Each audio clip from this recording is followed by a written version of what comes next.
de la realidad. El carnaval es una bulla para que la gente se embuche. ¿Usted me entiende? Aquí estamos en su sección, las cosas de Vale Chepe. Hoy sí es verdad, señores, que tengo un invitado, ya usted sabe. ¡Ay, papá! Aquí está mi amigo Buenas, Olivo. es un placer. Gracias por invitarme, Vale Chepe. Usted sabe que estamos aquí en el zaguán. Señores, hoy habrá un diálogo importante para ustedes en esta sección, las cosas de Vale Chepe, aquí con el Correcamino.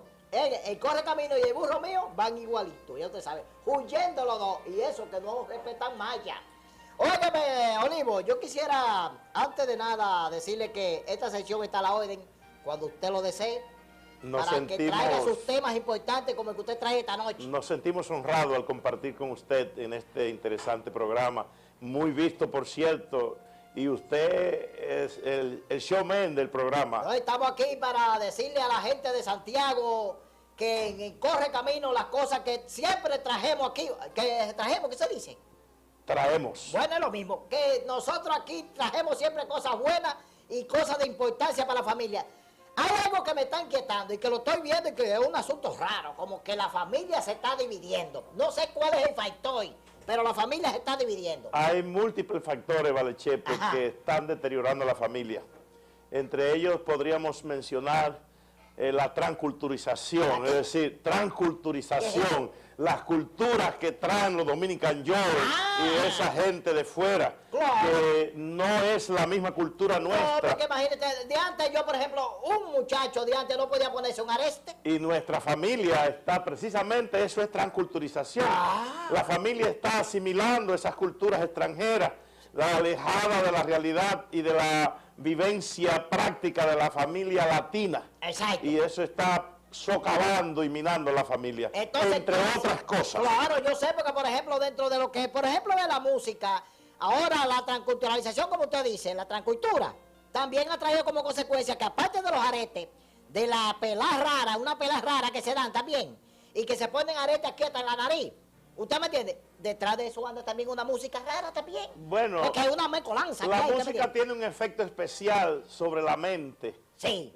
Usted sabe que la música tiene ritmo. Ajá. Y esos variados ritmos trabajan en el centro nervioso del occipital, que es una glándula que hay en el cerebro. ¿Es decir que eso se traslada al hospital y eso? No, occipital es una glándula que tiene el cerebro, que maneja los aspectos sensoriales y nerviosos, y entonces se dispara, se desenfrena, y entonces con la música las personas pueden obrar con criminalidad, a veces se entristecen, se amargan. Usted no ve que mucha gente se amarga oyendo ciertos discos. No, oiga, la bachata lo tumbado. Oiga, se el efecto de la música en el hipotálamo.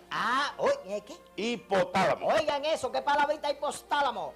Oiga, yo quería decirle que aparte de eso, la educación en el hogar, ¿qué está pasando? Nuestros hijos se están yendo de la mano a los padres. Los muchachos hoy mandan a los papás. Los papás le mandan a hacer una cosa a los muchachos y los muchachos le dicen a los papás, va a llegar con usted. Entonces, ¿qué es lo que pasa con esa educación? Mire, el problema está en que los padres han perdido poco a poco su lugar en el hogar. O sea, que no hay, por ejemplo, un temple ahí. La vida sedentaria, apresurada que vivimos, no, es un juidero. Está sacando al papá, a la mamá por ganar la comida, y deja a los hijos en manos de segundos. O de tercero. O de tercero, precisamente, y a veces pues no hay una educación equilibrada. Además, le estamos dejando la educación a los profesores. No, y eso no debe ser. No, espérese, yo creo que después que el muchacho sale de la casa, va para la escuela, va a recibir otro tipo de orientación. Pero en la casa debemos primero someternos. El maestro y el padre deben trabajar unidos. Oye, no se le puede... El problema es que los padres han tirado la responsabilidad sobre las escuelas. Porque es responsabilidad de los papás. Por ejemplo, los padres que se van de madrugada, porque algunos papás trabajan muy temprano, los que trabajan en zona franca, los que viajan, por ejemplo, se van de madrugada y el muchacho está durmiendo. Me alegro que lo mencione. No lo ven. Escuche este dato.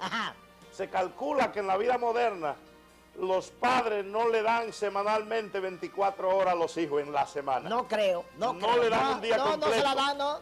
Porque la mayoría de ellos pasan los hijos el tiempo durmiendo. Sí. Cuando los padres se van, aún quedan en cama. Claro. Cuando los padres vuelven, están para la escuela.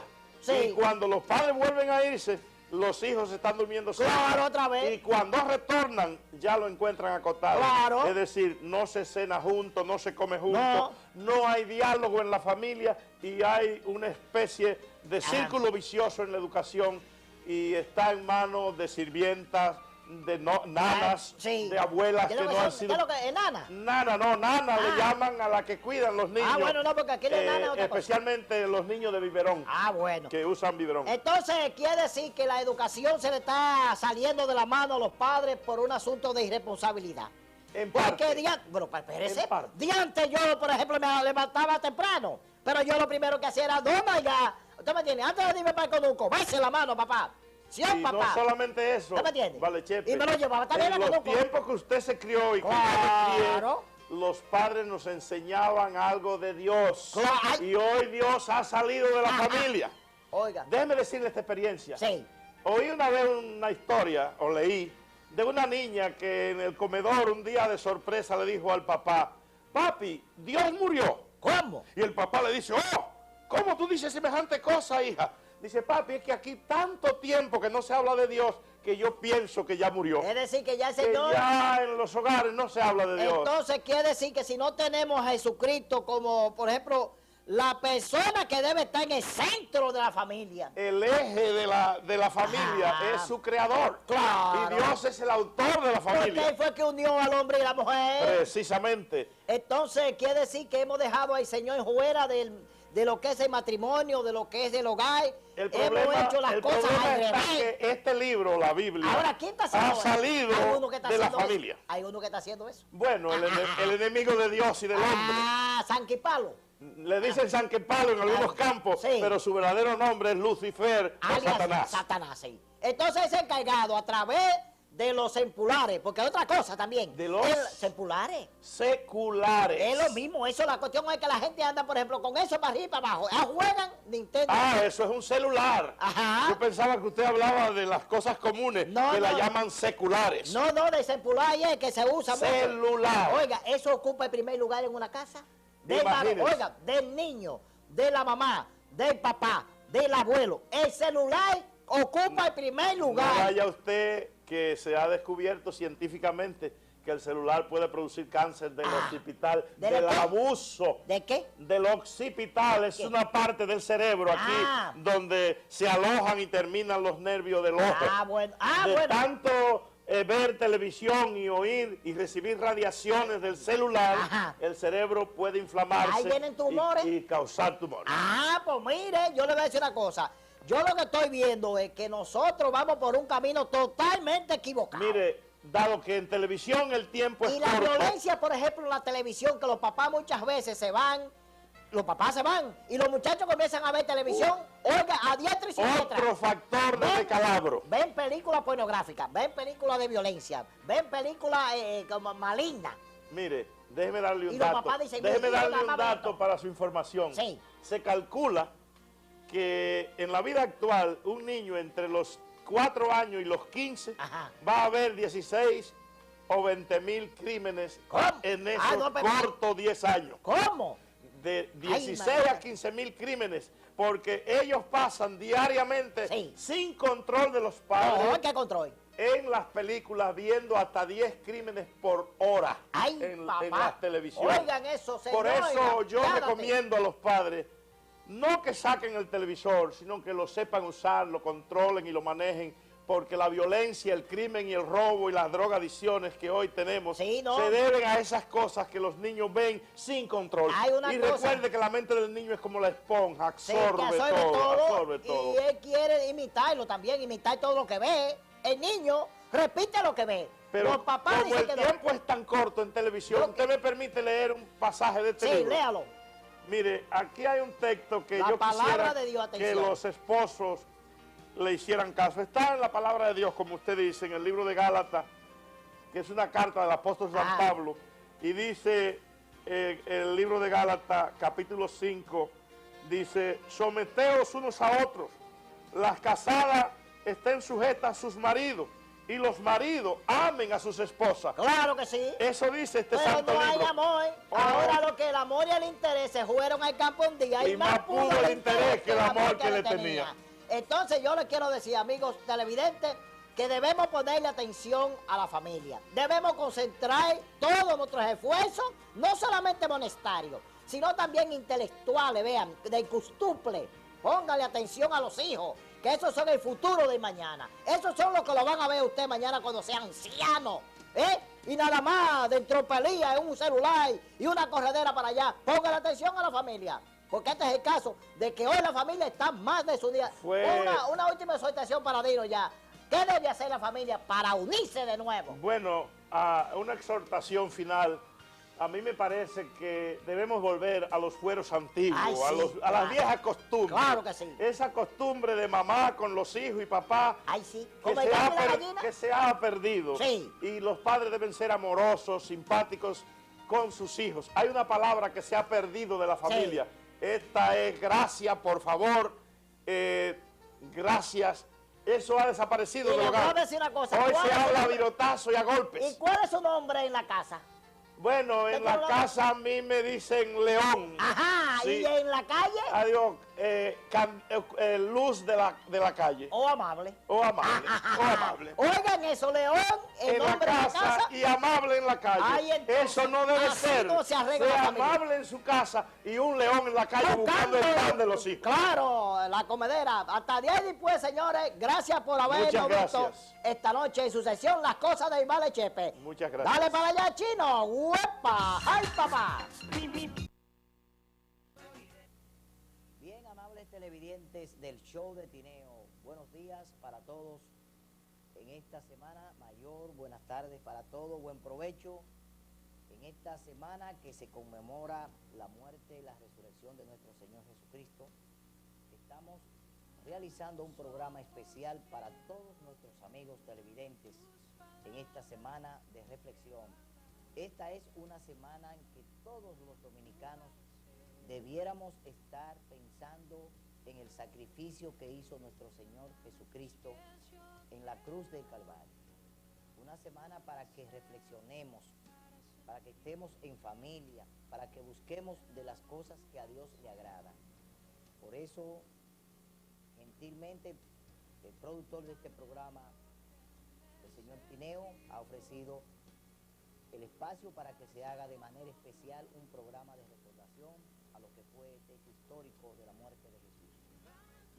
Antes de comenzar este programa, queremos leer en el capítulo 19 de San Juan, capítulo 19 de San Juan, en el versículo 16, 17 y 18. El autor de este programa, el señor Tineo, ha ofrecido el espacio para que se haga de manera especial un programa de recordación a lo que fue este hecho histórico de la muerte de Jesús. Antes de comenzar este programa, queremos leer en el capítulo 19 de San Juan, capítulo 19 de San Juan, en el versículo 16, 17 y 18, las siguientes palabras que están escritas aquí del Señor. Dice, él cargando su cruz, salió al lugar llamado de la Calavera, y en hebreo Gólgota.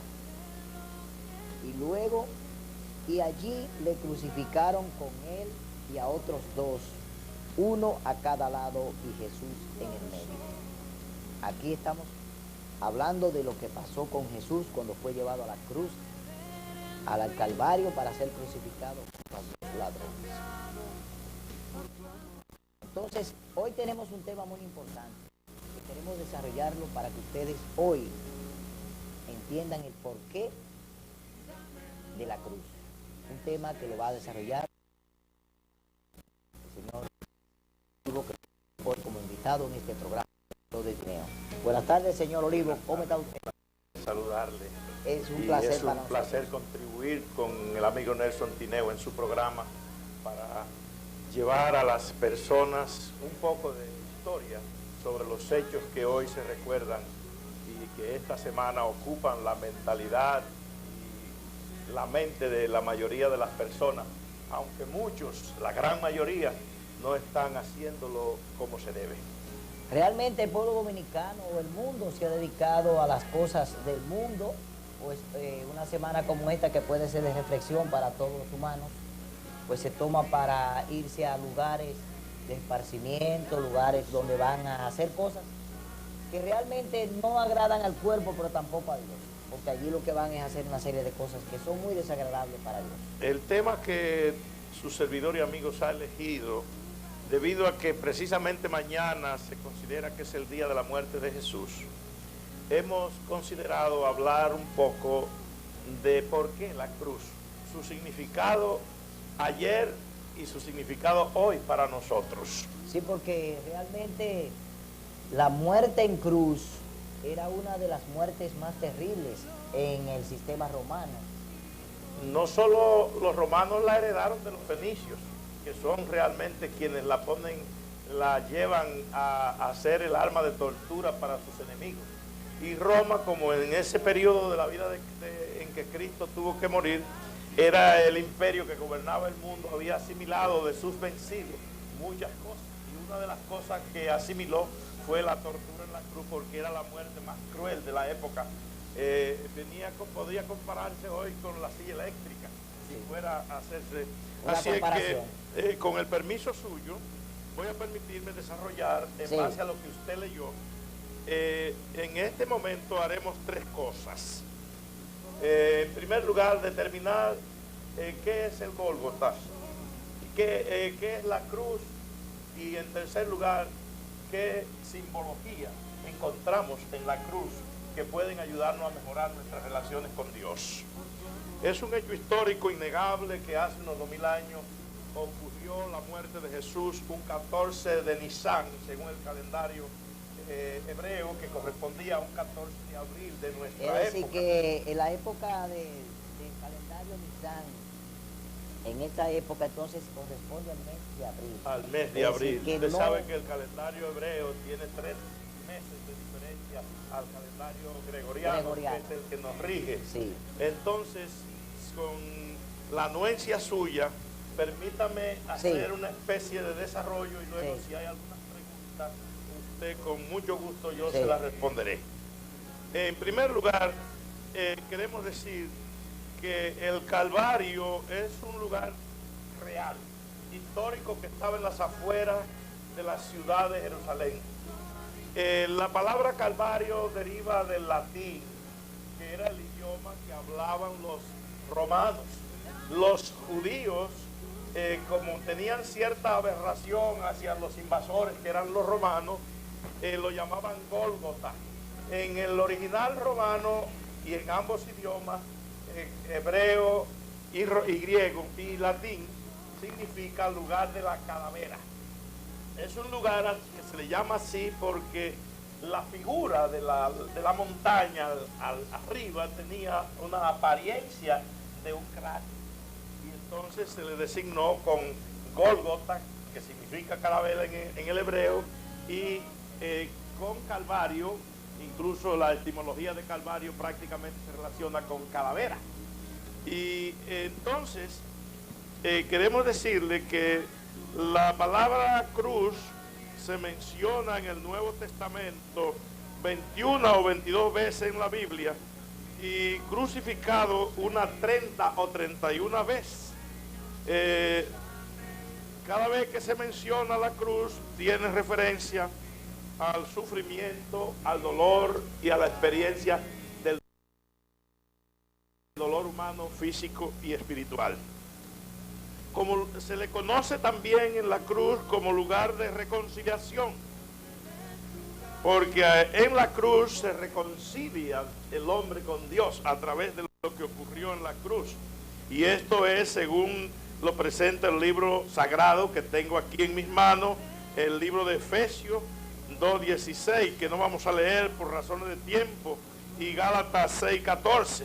Pablo reafirma que lo que ocurrió en la cruz reconcilia al hombre con Dios. También la cruz puede ser símbolo de negación. De ahí que Jesús en Mateo 16:24 y en Marcos 8:34 dice que el que no toma su cruz y se niega a sí mismo y lo sigue, no puede ser su discípulo.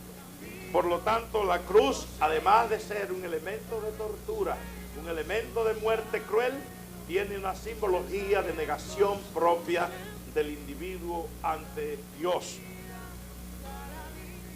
Ahora bien, ¿qué significado hay para ti y para mí en ella, en la cruz? Precisamente es un lugar de perdón. Encontramos allí que Jesús perdonó al momento de ser crucificado, invocó al Padre que perdonara a sus crucificantes. Es decir, les dijo: Padre, perdónalos porque no saben lo que hacen. Ya Isaías había predicho que iba a ocurrir un acontecimiento a través del Mesías que cargaría los pecados del hombre. Por lo tanto, la muerte en el Calvario, la muerte en la cruz, es una muerte sustitutiva. Es decir, el hombre merece morir, pero la ley de Dios es tan pura y santa que requería de un hombre que no hubiese cometido pecado para poder resarcir, es decir, hacer la muerte vicaria. Y Cristo, que no cometió pecado según las Escrituras, es la víctima expiatoria que sobre la cruz reconcilia al hombre con Dios. Por eso encontramos en el libro de Mateo, capítulo 1, 21, que Jesús es llamado así, es decir, su nombre es Jesús, porque significa que perdonaría a los hombres de sus pecados. Por lo que también la cruz es un lugar de perdón. Ahora también la cruz es un lugar de dolor. Allí el hombre encuentra una cantidad de tipos de dolores. Dolores espirituales, dolores físicos, el dolor de la soledad, el dolor del abandono. Si usted se pone a analizar lo que significaba levantar una cruz de unos 3 metros de alto y dejarla caer con un cuerpo crucificado por brazos y piernas, y dejarlo bajar a un hoyo de 1,5 metros de golpe, usted puede imaginar lo que significa el dolor físico que Jesús sintió. También es un dolor de soledad, porque cuando Jesús fue arrestado, todos lo abandonaron. Jesús fue al Calvario solo. Realmente apuró la copa de la muerte sin ningún consuelo humano. Él también se sintió solo, porque en un momento dado dijo: Padre, ¿por qué me has abandonado? También es un lugar de reconciliación, porque ante la cruz los hombres pueden reconciliarse con Dios. Y quiero hacer una observación. La cruz no debe ser adorada, debe adorarse al crucificado, porque Juan 3:16 dice que de tal manera amó Dios al mundo que dio a Jesús para que todo aquel que acepte su sacrificio y lo crea pueda ser salvo y reconciliado con Dios. En vista de que la paga del pecado es muerte, según Romanos 6:23, también se nos afirma que por el acto de la crucifixión encontramos vida en Cristo Jesús. Bien, amable televidente de este show del Tineo, estamos aquí analizando este interesante tema, el porqué de la cruz, y entendemos que Jesús, desde su inicio, desde la fundación del mundo, ya era el elegido para tomar la cruz él mismo, porque Jesús iba a tomar todos nuestros pecados y lo iba a cargar por nosotros, porque desde que nuestros padres en el Edén pecaron, Jesús ya asumió su rol de Salvador, porque que le cabía a los padres nuestros, ¿qué era? La muerte. Por eso encontramos que en Génesis 3:15 el Señor a la pareja que acababa de ser destituida del paraíso le hace una promesa. le dice allí a la mujer que en ese momento se convierte no solo en una mujer histórica, sino en un símbolo de la iglesia a través de la historia, porque simbológicamente la mujer representa una iglesia o iglesia. Sí. Y Jesús, el Señor le está diciendo en el mismo paraíso, de la mujer saldrá una simiente que le partirá o le romperá la cabeza al demonio, que era en ese momento simbológicamente la serpiente. Y entonces se les dice a Eva que de la simiente de ella y de la iglesia saldría alguien que destronaría y destituiría el reinado del demonio que empezó por el pecado. Es decir, que ya la promesa en Génesis 3:15 del Señor al hombre, es decir, a nuestros primeros padres, es una promesa que Dios la hizo y la prometió en el mismo huerto de Edén. Usted debe recordar, debemos recordar, los amables televidentes, que en el momento en que Dios busca a Adán, Adán se esconde porque tiene miedo, pero Dios hace una muerte vicaria. Sí. Ya que él había dicho que el día que comieran morirían, sí. Dios no lo destruyó a ellos, sino que por su gracia mata un cordero o dos corderos, toma las pieles de esos corderos y los cubre. Esto es un símbolo anunciado y preanunciado de la muerte sustitutiva que tendría Jesús. Y permítame decirle un hecho histórico que está registrado en la Biblia que así lo demuestra, que íbamos a hacer Cristo un sustituto a nuestro favor. Sí. El caso de Barrabás. Sí. Barrabás estaba condenado a muerte por sedición y violencia, robos y crímenes. La muerte en cruz. Y él murió, Jesús murió en la cruz de Barrabás. Sí. La cruz de Jesús era ajena, no era de él. No, porque Jesús... Porque Barrabás era el muerto que iba a ser crucificado, el hombre. Pero el pueblo, en un momento, en una salida salomónica de este hombre que gobernaba a Roma, Poncio Pilato, que era gobernador, saca a los dos hombres. Sí. A Jesús por un lado, de quien estaba convencido que era inocente, pero la debilidad de carácter de este hombre hace que diga, ¿a cuál de los dos quieren que os suelte? Y como usted sabe, los demonios movían la turba, entonces se eligió a Barrabás. Y la cruz que Jesús muere es la cruz de Barrabás. Sí. Barrabás sabe lo que es ser sustituido en la cruz por Cristo Jesús. Sí. Barrabás vivió gracias a la muerte de Jesús. Y reconoció la grandeza de Jesús, de morir en lugar de él. Escúcheme, Barrabás somos todos en sentido espiritual. Sí. Por eso la cruz tiene un significado inmenso, porque así como Jesús muere en lugar de Barrabás, Él también muere en lugar del Barrabás espiritual, que es usted y que soy yo y que es la humanidad. Sí. Por eso la cruz es tan importante. Permítame recordar un incidente que leí en una de las obras que a veces leo. Una experiencia en Oxford, una ciudad de Alemania, donde se estaba construyendo un monasterio de 2 niveles o 3. Y como usted sabe, donde se construye generalmente hasta que se habilita hay pasto. Sí. Y unos pastores estaban pastando un pequeño rebaño de ovejas alrededor de la construcción. ¿De dónde se iba a construir? Y se zafó de un andamio en segunda planta un albañil. ¿Y sabe por qué vivió? Porque cayó sobre un cordero de lo que estaban pastando. La caída la amortiguó el ovejo murió y él se salvó. Eso ilustra profundamente lo que significa la muerte sustitutiva de Jesús. Sí, porque en el Calvario, en la cruz, era Barrabás quien debía estar.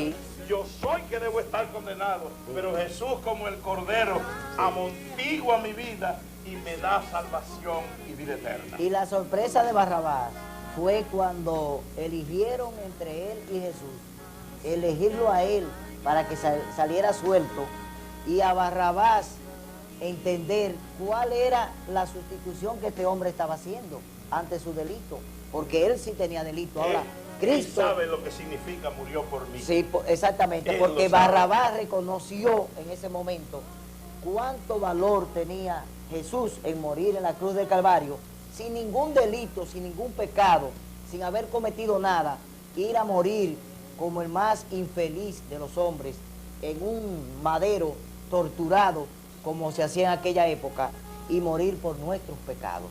Déjeme decirle que para los fines de nuestra salvación no hay ningún acto, ni visitar monumentos, ni ir a Higüey a pie, ni ninguna penitencia puede resarcirnos ante Dios. No.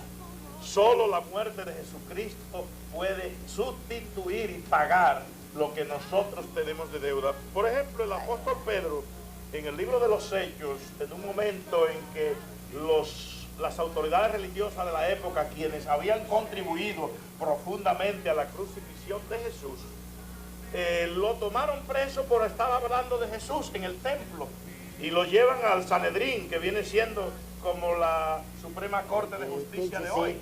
Y allí lo amonestan y le aconsejan a Pedro que deje de hablar de Jesús. ¿Y sabe cuál fue la respuesta de Pedro que se encuentra en el libro de Hechos 4:12?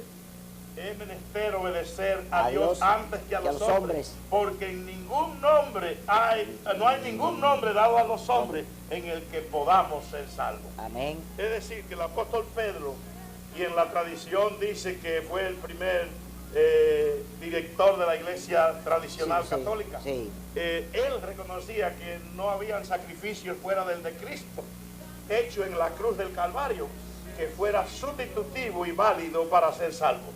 Aquí hay algo que en Mateo 23 también nos puede ilustrar de cómo se le imponen cargas a las personas para que la lleven.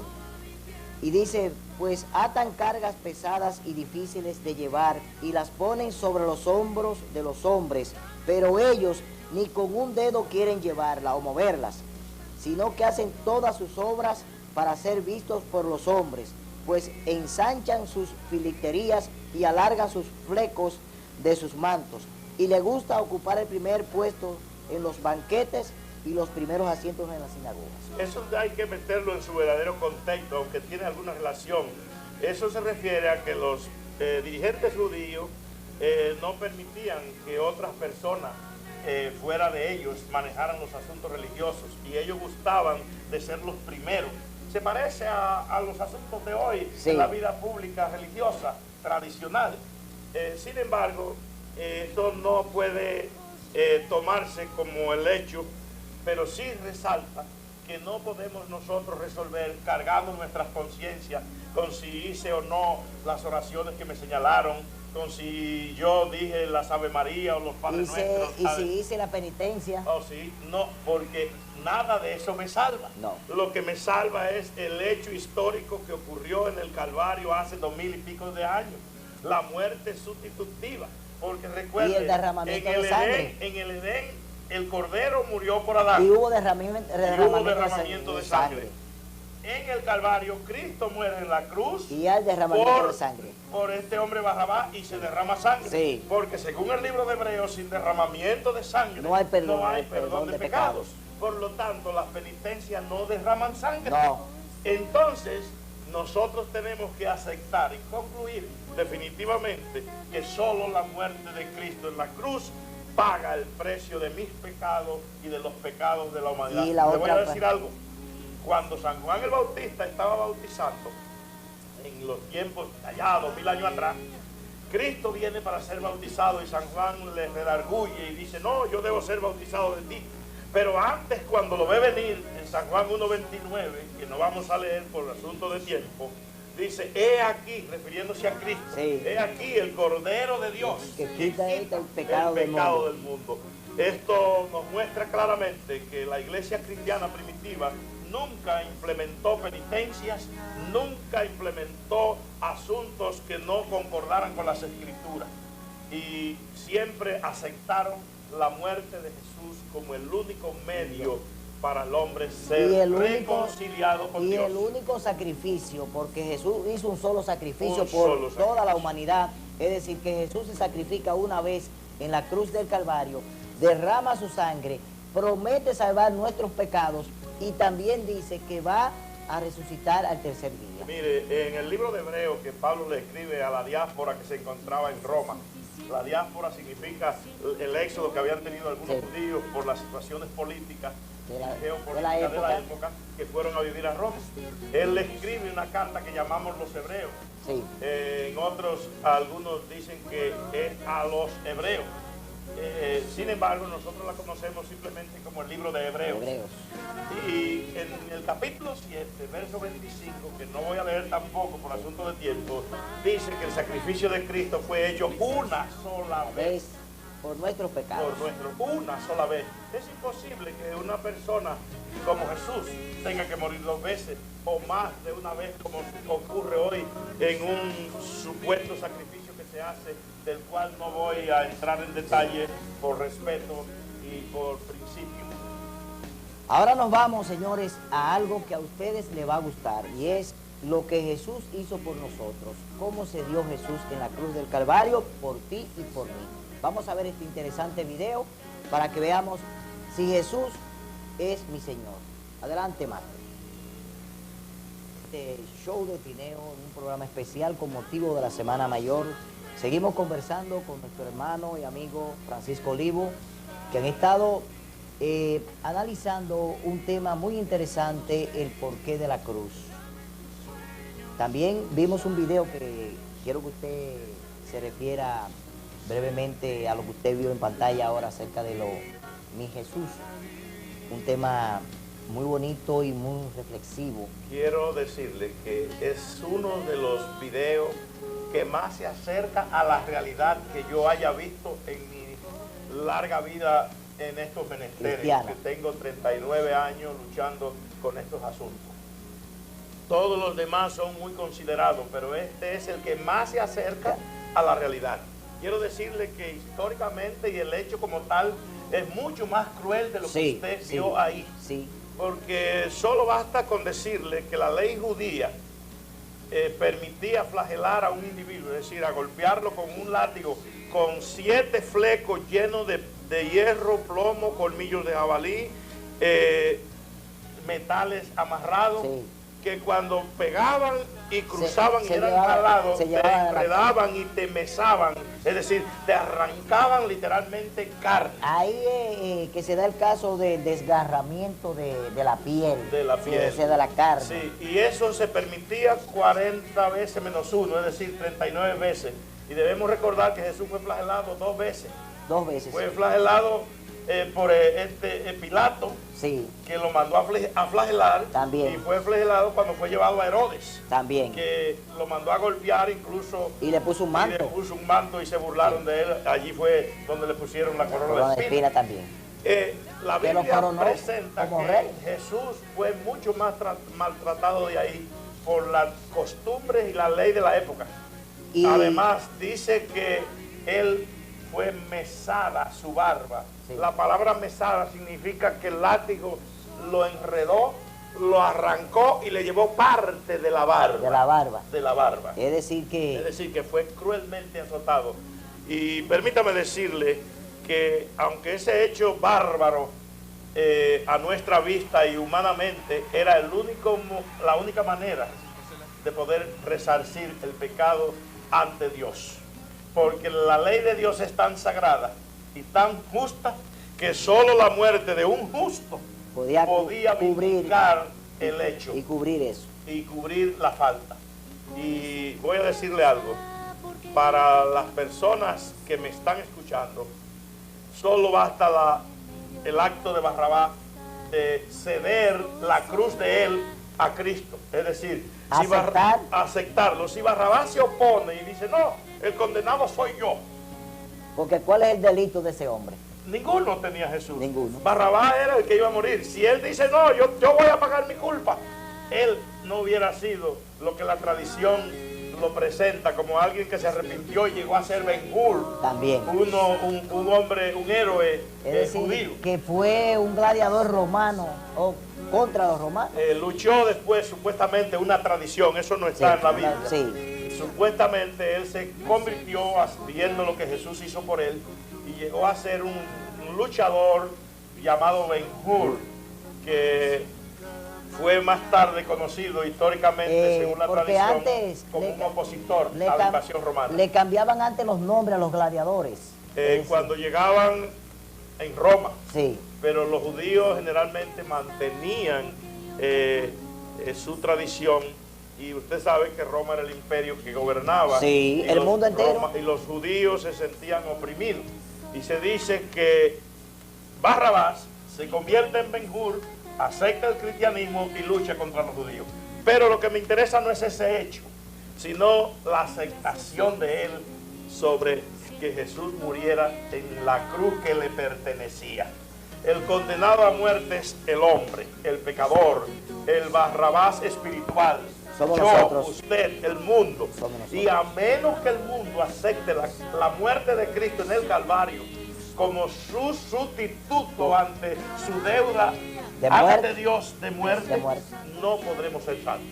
Y es ahí donde hago énfasis a mis amigos que me escuchan en este programa especial de Semana Santa, y los invito a que reflexionen en el valor de la muerte en cruz por parte de Cristo y busquen la manera de aceptarlo como su único y suficiente Salvador para restaurar su relación espiritual con Dios y al fin gozar la vida eterna en la patria celestial. Amén. Vamos a terminar este programa con un video que ustedes realmente van a comprender el porqué del sacrificio de Jesús en la cruz. El porqué de la cruz. El único sacrificio que Jesús hizo por nuestros pecados y que se dio a sí mismo por nuestros pecados y para nuestra salvación. Vamos a ver este interesante video de la Vía Dolorosa para concluir este programa con motivo de esta Semana Mayor. Hasta mañana, Dios mediante.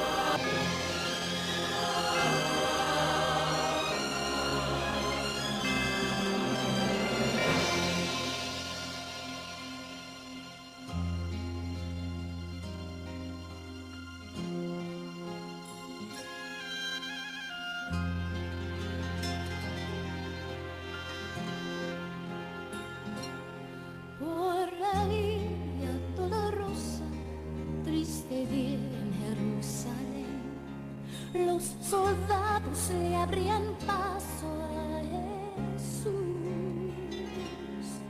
mas la gente se acercaba para ver al que llevaba aquella cruz.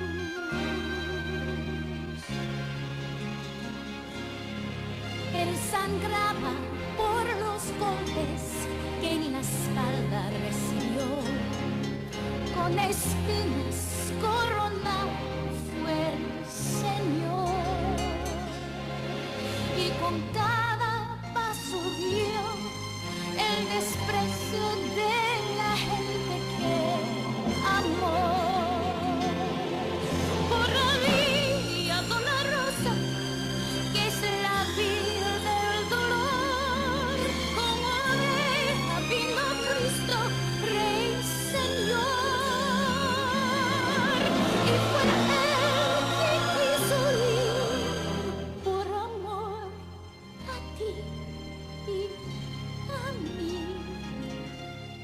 Por la vía dolorosa al Calvario a morir.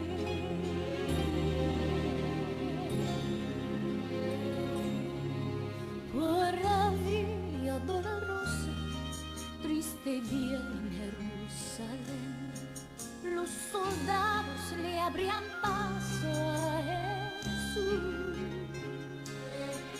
mas la gente